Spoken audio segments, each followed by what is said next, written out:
Faye Bradshaw was a fourth-year student when she started at the library. The only person at the university she counted as a friend was Professor Valerie Kopp, who had recommended her for the library job in the first place. But in truth, they were not so much friends as they were instructor and student. Faye had worked preparing samples for X-ray fluorescence spectroscopy in Professor Kopp's lab for 3 years when the position in the library became available.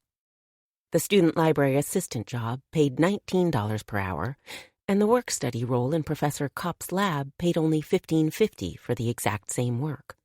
But for the friendship with Professor Kopp, there was no good reason for Faye to stay where she was. If one didn't count Beans the dog, an ugly brown and white thing of indeterminate breed whose perpetually wagging tail had entered Faye's life on her 12th birthday, Faye hadn't ever had a best friend.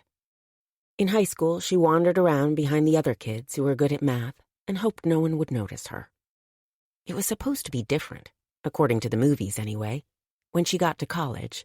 But it was all meals alone and Friday nights in front of the small, flat-screen television she purchased for her dorm room first year, before realizing that everyone else preferred to watch things on their phones or laptops.